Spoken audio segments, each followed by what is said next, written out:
দেখো, আমরা IMO 2024-এর 5 number problem solve করব। ওকে, এই প্রবলেমটা একটা জিনিস খেয়াল করো কি বলছে। আমি বাংলায় বলি, টার্বো নামের একটা শামুক আছে, যে শামুকটা একটা গেম খেলে। সেই গেমে 2024টা রো আছে এবং 2023টা কলাম আছে। আমি সেই আমার কাজের জন্য সেই চিত্রটা আঁকলাম। এরপর কি বলছে যে এইখানে যতগুলো রো কলাম দিয়ে যতগুলো সেল হয়, সেই সেলগুলোর মধ্যে 2022টা দানব লুকায়ে আছে।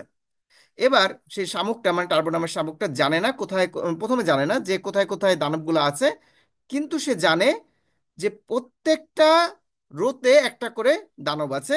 শুধুমাত্র নাই প্রথম রোতে এবং শেষ রোতে, যে দুই রোতে কোনো দানব নাই সেগুলোকে আমি মার্ক করে দিয়েছি। এরপর কি বলেছে, এবং সে জানে প্রত্যেক কলামে সর্বোচ্চ একটা করে দানব আছে। ওকে, এটুক জানে। এবার সেই শামুক বা টার্বোটা কি করে, যে বিভিন্ন বার অ্যাটেম্প নেয় সে প্রথম রো থেকে যাত্রা শুরু করার, এবং প্রতিবার সে ডানে বামে উপরে নিচে কোনো একটা ঘরে যায়। তার মানে যেখানে তার শেয়ার্ড কমন সাইড আছে, এবং সে কি করে, চেষ্টা করলে আগে যেখানে সে ভিজিট করছে সেখানে সে চলে আসতে পারে। ওকে, এবার এবার আরো একটা কথা বলছে, সে যদি কোনো একটা দানবের মুখোমুখি হয় তাহলে সেবারের মতো তার চেষ্টা শেষ। তাকে আবার প্রথম রোতে চলে নিয়ে আসে, নিয়ে আসে। এবং দানবগুলা কিন্তু নড়াচড়া করতে পারে না, মানে যে ঘরে আছে সেই ঘরেই থাকে। এবং টার্বো মানে ওই শামুকটা মনে রাখতে পারে যে সে কোথায় একটা দানবের মুখোমুখি হয়েছিল। এবার সে যদি কোনো একটা সেলে, মানে লাস্ট রো এর কোন একটা সেলে যদি সে পৌঁছতে পারে তাহলে তার গেম শেষ। এবার সর্বনিম্ন কতবার চেষ্টা করে সে গ্যারান্টি দিতে পারবে সে একদম শেষ মাথায় পৌঁছতে পারছে। ওকে, আসল প্রবলেমটা একটু সলভ করার চেষ্টা করি। মনে করি এই শামুকটা ওঠার চেষ্টা করছে, শামুকটা বোঝানোর জন্য আমি কোন কালারটা দিব, এই কালারটা দিলাম। ঠিক আছে, শামুক বুঝাবো আমি এই কালার দিয়ে, দানব বুঝাবো আমি, দানব বোঝানোর জন্য আমি আরেকটা কালার নেই, দানব কালারের জন্য রেড কালার নিলাম। আর সেভ পথের জন্য ইয়েলো কালার দেবো। ওকে, ইয়েলো বা গ্রিন যেটাই হোক। ওকে, এবার দেখো, যদি এই স্নেলটা উপরে ওঠার চেষ্টা করে এবং এখানে মনস্টারটা থাকে সেক্ষেত্রে কি হবে। আমি উপরে এখান থেকে ওঠার চেষ্টা করলাম, ডানে বামে কোনো একটা জায়গায় না গিয়ে আমি এখানে ওঠার চেষ্টা করলাম এবং এখানেই সেই দানবটা ছিল। সেক্ষেত্রে আমার কি হবে, আবার নতুন করে প্রথম আহ, সারিতে চলে আসবে। তাতে কি আমার কোনো লস হলো? লস তো হলো, একবার তো বেশি লাগলো, কিন্তু একটা লাভ হলো। সেই লাভটা কি, আমরা যদি ওখানে কোনো একটা দানব ফেস করি তার মানে আমি বলতে পারি এই বরাবর সম্পর্কটা ঘর সেফ।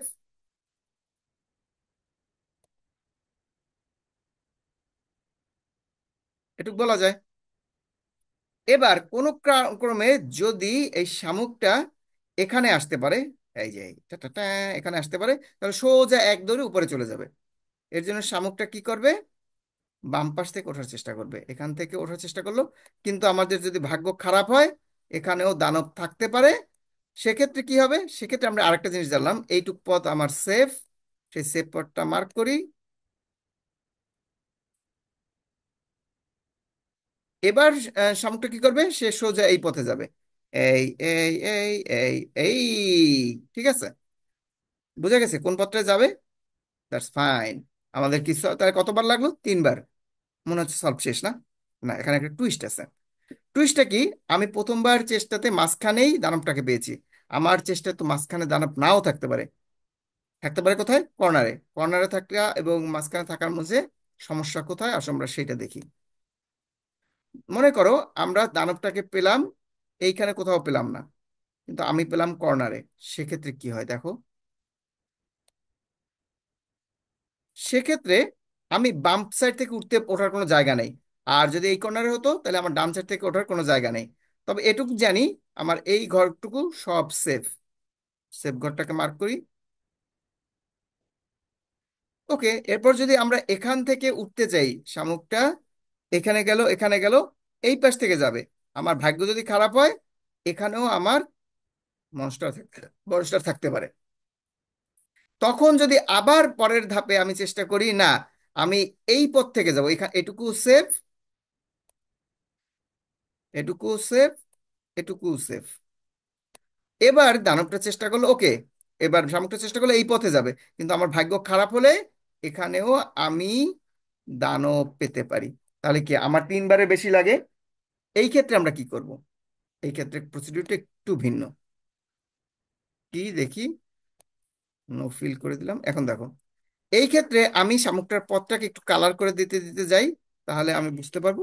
প্রথমে আমি এখান থেকে ওঠার চেষ্টা করলাম, উপরে উঠে আমি প্রথম চেষ্টা করে এখানেই আমি একটা ই পেলাম, আহ, দানব পেলাম। তাহলে আমি কি করব এরপর?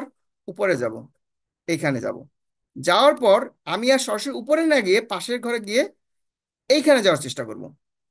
যদি এখানে দানব পাই, তাহলে আবার নতুন করে যাত্রা শুরু করে, এখানে তো জানি সেফ, সেফ থেকে এখান থেকে সোজা চলে যাব। আর যদি ধরলাম এখানেও আমি দানব পাই নাই, তাহলে ঠিক আছে, আবার পরের বার আমি ডান পাশের ঘরে যাব, ডান পাশের ঘর থেকে আবার উপরের দিকে। ঠিক আছে, যার ফলে এখানে যদি দানব পাই, ঠিক সেম, এই পথটা আমার সেফ, আমি দৌড় দিয়ে একদম কর্নারে চলে যাব এবং কর্নার থেকে উপরে চলে যাব। তাহলে সেক্ষেত্রে আমার কয়বার লাগলো? যখনই আমি কর্ণ বরাবর ধরলাম, প্রত্যেকটা ঘরে আমি ওর কেসটা দেখাচ্ছি, প্রত্যেকটা ঘরে ঘরে ঘরে ঘরে দানব আছে, এই ঘরগুলোতে। তাহলে কি করব? আমি যেই ঘরে থেকে আমি যাওয়ার সময় দানবটা পাবো, ধরলাম, আর যদি কোনো দানব না থাকে সেখানে কি হবে সেটা দেখো, একদম এইভাবে সবগুলো কর্ণ বরাবর আছে। সেক্ষেত্রে আমি কিভাবে চলে যাব সেটাও দেখাই। যেহেতু একটা ঘরে দানব নেই, সেটা ওই কর্নারের ঘরটা, এইভাবে এইভাবে করতে করতে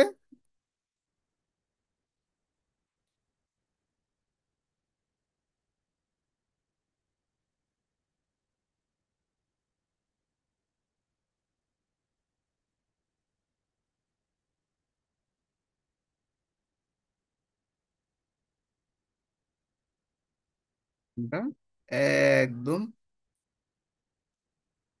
ফাইনালি লাস্টতে চলে যাব। এবার কোনো একটা ঘরে যদি দানব আমার মুখোমুখি হয়, ওকে, আমার এখানে না, আমি যখন এখান থেকে, আচ্ছা পরের কেসটা আমি চিন্তা করি, এখানে দানব নাই, নফিল, দানবটা আছে আমার এখানে।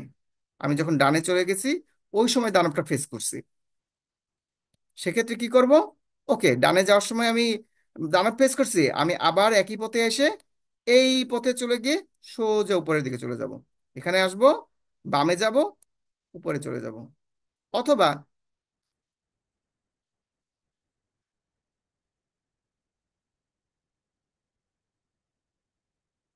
অথবা আমি মনে করি যে আমি এখানে দানব পাই নাই, আমি উপরে ওঠার পথে দানব পাইছি। সেক্ষেত্রে কি হবে? মনে করি এখানে এখানে গিয়ে আমি ডানে গেলাম, এইখানে আমি দানবটা পেয়েছি। এখান থেকে সরাই দিই, নফিল করে দেই, নফিল করে এখানে আমি দানবটা পেয়েছি কখন? এখানে দানবটা রেখে দিই, এই ডানে আসলাম, এরপর এখানে আসার পর দানবটা পাইলাম। তাহলে আমি জানি এত এই পথটার সেফ, সেফ পথটা আমি মার্ক করি। এবার কি করব? আবার নতুন করে চেষ্টা করে উপরে যাব, বামে যাব, উপরে গিয়ে একদম সলভ করে ফেলবো। তাহলে আমার স্ট্র্যাটেজি কি হবে? প্রথম সবার আগে উপরে ওঠার চেষ্টা করব, যে 1 নাম্বার কলাম এবং 2023 নম্বর কলাম বাদে কোনো এক জায়গায় যদি আমি দানব পাই, তাহলে আমার সলভ শেষ।